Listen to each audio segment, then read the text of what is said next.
First, before going into concept of cerebral oximetry, venous saturation, we will highlight, briefly talk about the oxygen extraction ratio and the concept of oxygen delivery versus oxygen consumption.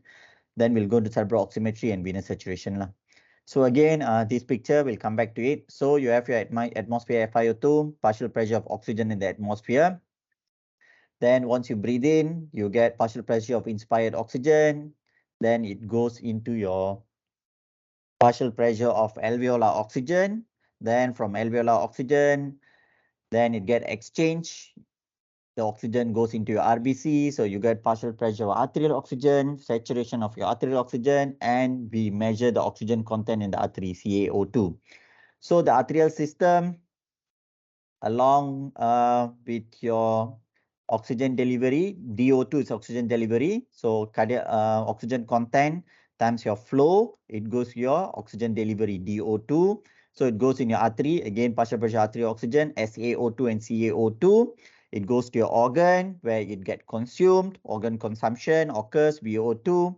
And then this is where peripheral we measure our SpO2 via pulse oximeter, and deoxygenated blood carried in the veins as we partial pressure of venous oxygen, saturation of venous oxygen, and your venous oxygen content, with deoxyhemoglobin carrying your CO2 and goes back to your pulmonary central circulation and pulmonary circulation.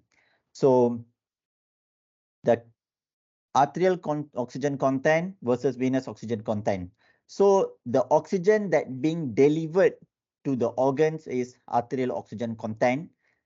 The oxygen being returned to the central circulation from organs is the venous oxygen content. So the difference between arterial versus venous oxygen content is the amount of oxygen that is being consumed or picked up by the organs. Okay, we call arteriovenous oxygen difference. Okay, AV oxygen difference. So the difference between arterial and venous oxygen content, it is the amount of oxygen that has been taken up by organ, that is being utilized or consumed by organ, which is oxygen consumption. So oxygen delivery versus oxygen consumption. Delivery, as I mentioned to you, is flow times arterial oxygen content. Flow is your cardiac output, and your arterial oxygen content is CaO2. One of my first few tutorials we have discussed extensively regarding all this, the equation, how to derive it and everything. So we're not going to go into details of it.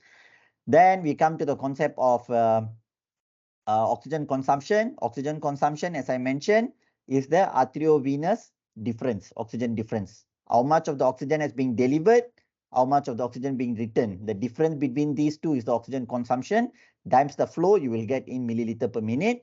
Standard oxygen consumption value equivalent to 1 metabolic equivalent. This is how we calculate our METs. Okay, 3.5 mil per minute per kg in a non-athlete adult. Okay, 40-year-old, 70 kg male, non-athlete adult. Okay, so 70 kilo times 3.5 mil, we get 245 mil oxygen per minute at rest for a 40-year-old adult male who's non-athlete.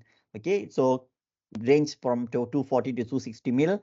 We have talked about in the first tutorial whether is this value correct or not. We have gone back and forth to recheck these numbers and everything. So those who haven't attended the first tutorial can watch back the recording. And we come back to this summary where you have your oxygen delivery, okay, FiO2 at FiO2 of 0.21% and a cardiac output of and a minute ventilation of 5 liter, and cardiac output you get delivery of 1000 mil of oxygen per minute. Okay, oxygen delivery is 1000 mil per minute. Okay, so roughly 1050, so 1000 mil per minute. This is cardiac output times your CaO2. Okay, how do we get this 20? Please check back the arterial oxygen content equation. So 1000 goes in, then your then we contain the arterial oxygen content. This is the equation. How do we get this 20 lah? Okay, then the oxygen consumption is 20 mils. Then the return back is in your venous oxygen concentration. Return is 750. So 1000 minus 750 is 250 mil per minute of oxygen consumed. So all these are repetition only. Okay, so your cardiac output, how do we calculate our VO2 from your cardiac output and cardiac output from your VO2? Everything is mentioned here. Okay, this is just a recap. So that brings us to the concept of the oxygen extraction ratio. So what does oxygen extraction ratio is the capability, what is the capability of each organ to extract amount of oxygen. If the oxygen extraction ratio is high, they will extract most of the oxygen delivered. If the ratio is low, they only are able to extract a lower amount of oxygen from the oxygen being delivered. So each organ have their specific extraction ratio, depends on their metabolic activity and also their demand. Okay, some of the organs may be very small, but their oxygen extraction ratio is very high due to the difference in flow. Some organs receive very large amount of cardiac output. Thus, the oxygen extraction can be low because they compensate with the flow. Some of the organs only receive very low amount of cardiac output, percentage of cardiac output. Thus, they must have a very high oxygen extraction ratio since the flow is too small. They have to extract as much as possible from the small flow to meet their demand. Okay, so oxygen extraction ratio equivalent to, how do we calculate? It is the difference oxygen delivered by oxygen returned divided by the oxygen delivered. Okay, it's a simple equation. Oxygen delivered minus oxygen returned is oxygen consumed lah, divided by oxygen delivered. So VO2, we know oxygen consumed is VO2 and oxygen delivered is DO2, delivered versus consumed. Okay, so and we know how do we find out oxygen consumed is CaO2 minus CvO2 and divided by oxygen delivered is CaO2. If we are not putting in the flow here. Flow is a constant in all A, so I'm not putting the cardiac output inside to simplify the equation. Thus, our saturation per se can be used as an estimate, surrogate measure to actually find out about the oxygen extraction ratio. But this is not the equation for the oxygen extraction ratio. I'm just highlighted in yellow here to say it can be used as a surrogate because the amount of arterial oxygen content, if the HB is constant, it will correspond to your saturation of arterial oxygen content. The HB will be the same in venous also. If the arterial oxygen content of, if we found out the venous arterial oxygen content, venous oxygen content times with the HB, you will get the difference divided by this. It will similar, somewhat give us an estimate. But the oxygen extraction ratio equation is this, this line. CaO2, arterial oxygen content minus venous oxygen content. This is the venous volume of oxygen consumed divided by arterial oxygen content. This is delivered. This is consumed. The upper part is the oxygen consumed divided by the oxygen delivered. That is the oxygen extraction ratio. Okay. So as I mentioned, each organ has a different oxygen extraction ratio. Okay. This is a table that I have been using since my MCI in 2012. Okay, I found it from an undergrad book actually. This is a physiology undergrad book and it's superb. It actually gives all the organs, they give their mass, the blood flow milliliter per minute and 100 gram per minute. They mention the arteriovenous oxygen difference to tell us about the oxygen extraction ratio. They mention about the oxygen consumption in mil per minute. The resistance you may omit, you no need to know about it. This is talking about the flow, no need to know. But this is the important part, percentage of total cardiac output versus oxygen consumption. This table you can print out. I will share the soft copy of it in the group. I still have it. I print it out and I added on multiple information in Scribble because when you do MCQ, all these things can come out. They can ask about your liver blood flow. So you have it as your quick reference. You can always check back and easier for you to understand and answer the MTF. It helps me a lot in my MTF MTF questions. Okay, there are a lot of things can be extracted from this one table. So as an example, what we are concerned today is brain. So you know our brain, the blood flow is 750 mil per minute. This is, it can be an MCQ. And if they ask in 100 gram per minute, it's 54. And the oxygen extraction ratio or arteriovenous oxygen difference is 62. As I mentioned, this corresponds to oxygen extraction ratio. So if the arteriovenous oxygen difference is higher, because arteriovenous oxygen difference is the oxygen consumption, it corresponds to how much of oxygen being consumed. So you see, brain have one of the highest oxygen consumption, second to the heart muscle. The rest of the body and whole of the body is general. We look at the other organs here. Okay, you look at it, after the heart, the next highest is your brain. Then we can look at the oxygen consumption, 46 mil per minute and 3.3 mil androgram. All these can come out in MCQ, you know. And then your cardiac output, your brain receives 14 to 15% of your total cardiac output. and the oxygen consumption is 18.4% of the total body oxygen consumption. Being a small organ, it actually extracts 20% of the total oxygen consumption. Okay, so the next is skeletal muscle is one of the largest organ. So it almost corresponds to, it equates the skeletal muscle oxygen consumption.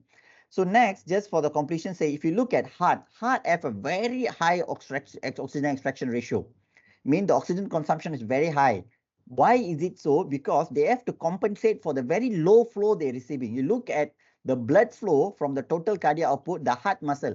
We know the cardiac output coming from the heart, but the heart muscle we are talking about, the myocardium, only receive 250 mils, okay, of the total cardiac output, which is very low compared to other organs.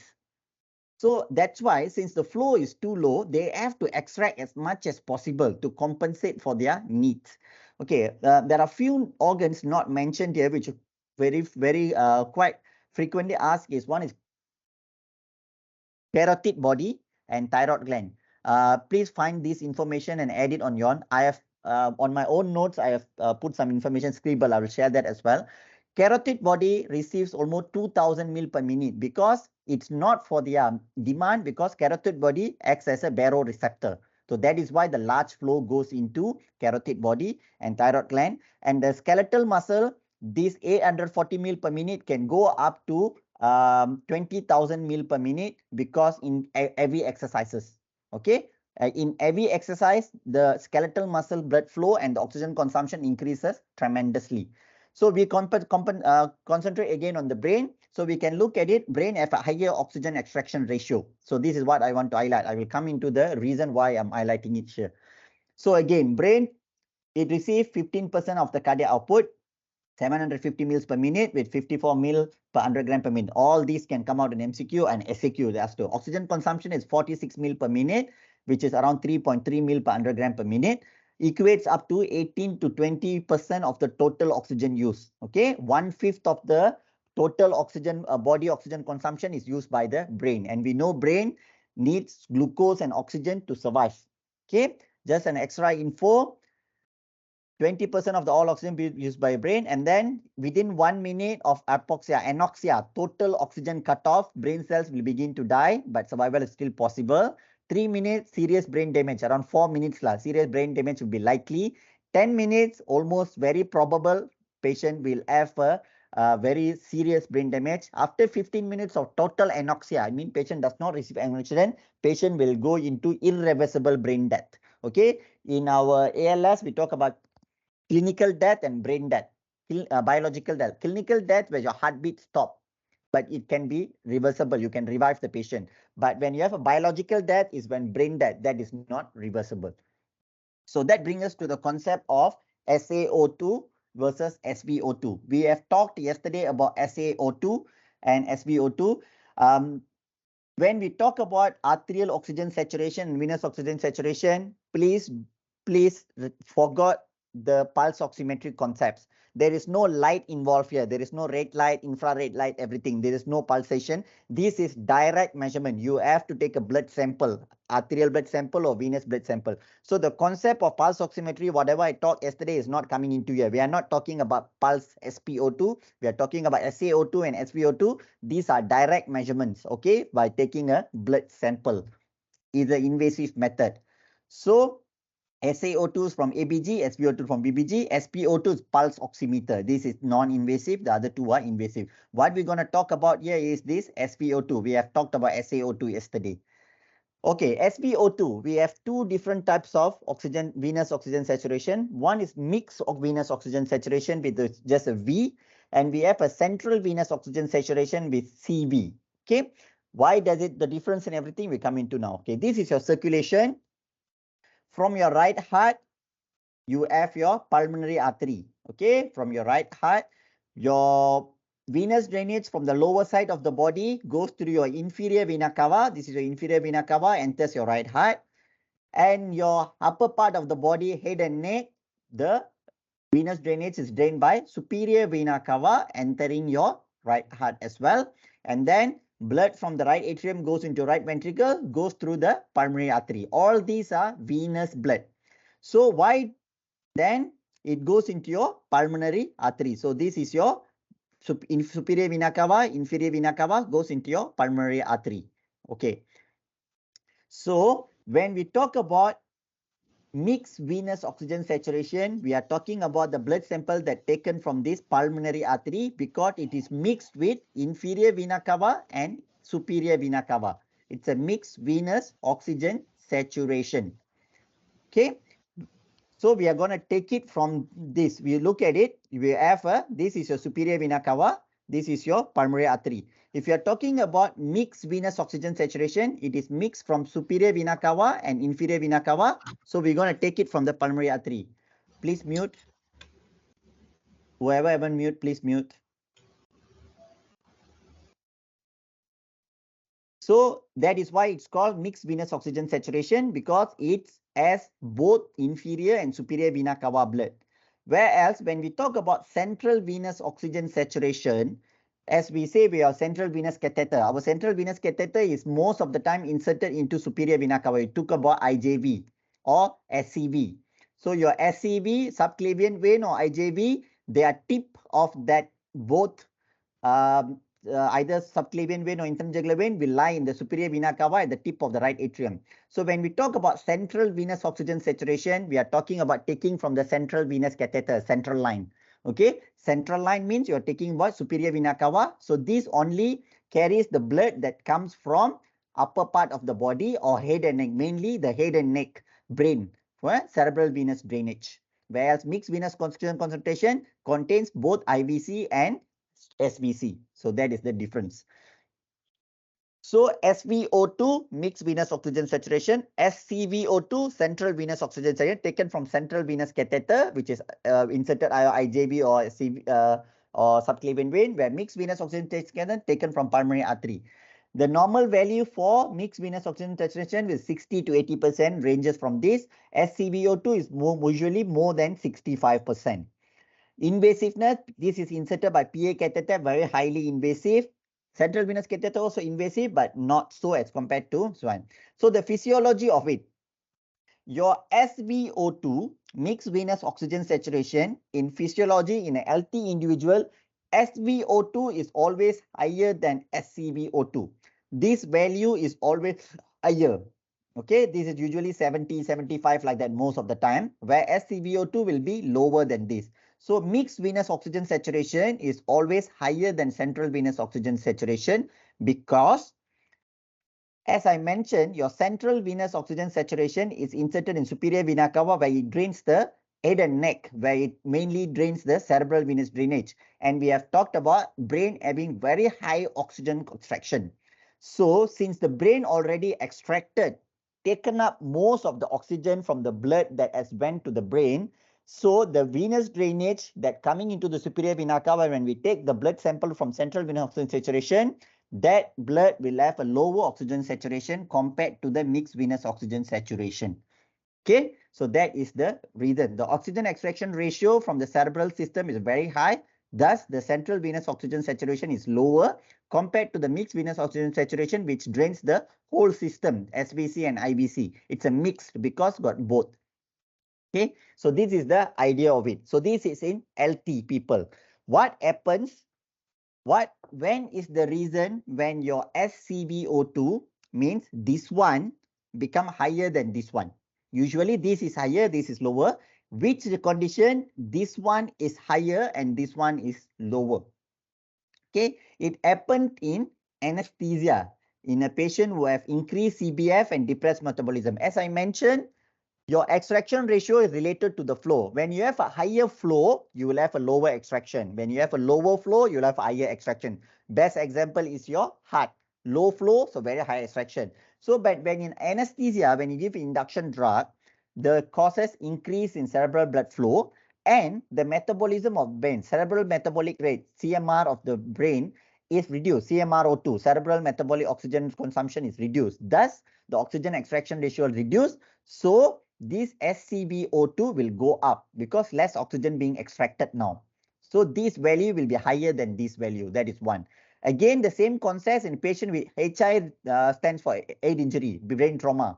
When the patient with the brain trauma or high ICP, where their cerebral metabolism is severely depressed. Thus, again, less oxygen consumption. Thus, the SvO2 will be higher. Less being extracted, more will return in the venous drainage in superior vena cava. Third will be shock, where blood diverted from the splanchnic circulation. If you go and look at it here, the splanchnic circulation is not mentioned here, but liver is also part, liver, kidney, all these are abdominal muscles. Splanchnic circulation actually receive a very large amount of our cardiac output. So when in sepsis in a patient in shock, you see the two organs that will immediately go into failure or impairment is your kidney. That's why we'll have AKI in a patient who are in shock, or we will have ileus. Okay, that's why we don't feed the patient immediately when the patient is in very severe shock or high inotrope, because we know our body will compromise these two organs because these two organs are salvageable. If the patient at the end develop renal failure also, you can get hemodialysis and patient still can live on. If the patient have ileus and has to go for mesenteric ischemia and then cut off an hemicollac and everything, you still can put in a feeding tube and patients can still live on. So that's why whenever we are in shock, our body will compromise these two organs first. You will get ileus and AKI. So in a shock, the blood diverted from the splanchnic circulation, which is a major circulation, there will be increased oxygen extraction and IVC saturation is decreased. Since, as I mentioned, flow versus extraction, usually the splanchnic circulation receives a very large flow from cardiac output, thus the extraction ratio is low. But in cases where patient is in shock, the splanchnic circulation is been dramatically decreased to divert the blood to other vital organs such as your brain and liver and everything. So since the flow has come down, the extraction ratio in the splanchnic organs has been increased. Thus, the IVC now will carry even much lower oxygen content. Okay, since more oxygen has been extracted in the splanchnic system. So in that case, the SvO2 will be lower, SvO2 will be higher. So this is where the three common examples we give.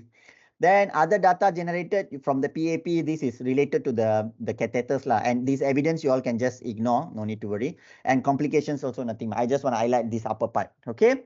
So again, SvO2 in our daily practice. So what is the important in SvO2? It is since mixed venous oxygen saturation, this is more. If you want to talk about pure venous oxygen saturation, is this mixed venous, because we want to get the IVC and SVC. That gives you the whole idea of the whole system because it drains the whole system. However, it is very highly invasive, a lot of expertise needed to insert the PA catheter and everything. Thus, we use SvO2, which is easily most of our ill patient will have a central venous catheter. If you have a central venous catheter in upper body, whether it's IJV or subclavian vein, you can take a SvO2 from your central line, blood sample from your central line, and see the oxygen saturation and use it as a surrogate for your SvO2. It is a measure of oxygen flux reflecting the balance between oxygen delivery and consumption.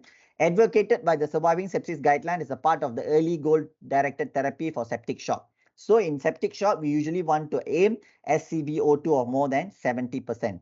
So the interpretation, as I mentioned, normal oxygen extraction is 25 to 30% corresponding to 65, more than 70%, 65, 70% like that. Extraction ratio is 75%, 25% because in the earlier slide, I mentioned oxygen delivered is 1000 mil, oxygen returned is 750. Balance is 250. 250 divided by 1000 is 25%. Okay, so it can range from 25 to 30% according to need. So usually the range we want to aim is the normal level is SvO2 more than 65%. Target in septic shock is more than 70% to ensure enough oxygen being delivered. If the value is less than 65 or 60%, it is impaired tissue oxygenation. It means either the oxygen being delivered to the organ is low or the organ having higher oxygen demand. If it is more than 80%, means the SvO2 is very high. It means a lot of oxygen is being returned to the circulation, means organs are not utilizing it. It means we have to suspect only two things, whether we are giving very high PaO2, patient is giving FiO2 1 or blood are very highly saturated, you take a PaO2 is beratus-ratus, or you must suspect underutilization of oxygen by the organ, as in cytotoxic hypoxia. Enough oxygen being delivered. We talk about different types of hypoxia in one of my class hypoxia versus hypoxemia. enough oxygen being delivered to the organ, but it cannot be utilized. The problem is in the electron transport chain, or oxidative phosphorylation is been altered. So in cyanide poisoning, mitochondrial disease, or patient with severe sepsis. Or we have second considered microcirculatory shunt, where the microcirculation is impaired, and in patient with severe sepsis, liver failure with ascites and edema, and patient with hyperthyroidism, all these can cause microcirculatory shunt. Or patient have structural shunt, where they have left to right shunt. It means oxygenated blood from the lung is going to the left atrium and left ventricle and supposed to go into the aorta. But because there is a left to right shunt, the blood, oxygenated blood from the lungs is not going to systemic circulation. It take a diversion, go back into the right side of the heart and goes through the pulmonary circulation again and again, thus reducing the oxygenated blood reaching the systemic circulation. So less oxygenated blood reaching the systemic circulation, less oxygen coming back to the pulmonary circulation, thus the SvO2 will be lesser. SvO2 will be lower. SvO2 will be higher. So this is the idea of it, because the pulmonary circulation will still have a very high oxygen content blood. So this is the interpretation of SvO2 we use in our guide assay in sepsis. So this is again a simplified chart when we use in our resuscitation for guideline. So guide in resus, SvO2 is telling us a balance between the oxygen supply versus the demand. Less than 65% is too low, more than 85% is too high. We want to aim between 75%, somewhere like that. If it's very low, it could be under delivery, low delivery, or increased oxygen consumption. I will share this slide later. This is for day-to-day practice. If it's very high, it could be very high delivery, as I mentioned, high oxygen, everything, or it is reduced oxygen consumption in patients who are ill or patients who are metabolism is reduced. Okay. And relation to the oxygen dissociation curve, when you look at the oxygen dissociation curve, mixed venous blood oxygen dissociation curve will be shift to the right because your mixed venous blood contains more dissolved CO2. They are bringing the oxygen. Carbon monoxide can be transferred in two forms. One is bound to the hemoglobin. One is dissolved in your carbon in your plasma, same like oxygen. Carbaminohemoglobin is attached to the hemoglobin. CO2 is bound to the plasma. So we know CO2 causes Boy effect, shifts the curve to the right side. So mixed venous blood compared to arterial blood, the curve will be shifted to the right. So next we talk very briefly about cerebral oximetry. There are two terms, either they call it SCTO2 or RSO2. I will explain the name in a while.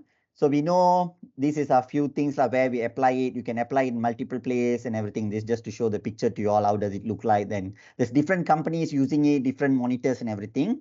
So cerebral oximetry, SCTO2. If you say the term SCTO2, the CT stands for cerebral tissue, and RSO2 stands for regional cerebral, regional area. So what does it mention? This says that it actually not monitoring. It is, as we talk about pulse oximetry, SpO2, it only mentions the pulsatile blood flow. It is not taking into account the tissue and the bones. But cerebral oximetry, it takes into the tissue as well. That's why SCTO2. And why is it regional? Because we are not, when we put in cerebral oximetry, we are not monitoring the whole brain. We are only monitoring certain part of the brain. So the principle involved is it uses a near infrared spectroscopy, because oximetry, there must be light involved. Okay, so there is infrared spectroscopy, it's based on reflectance, whereas the pulse oximetry is based on plethysmography, pulsation. It measures the uptake oxygen and delivery. The regional, it only measures most of the time small cortical area of anterior cerebral artery and middle cerebral artery, mostly frontal area. This is the physiology of oxygen consumption in the brain, which is involved in this cerebral oximetry.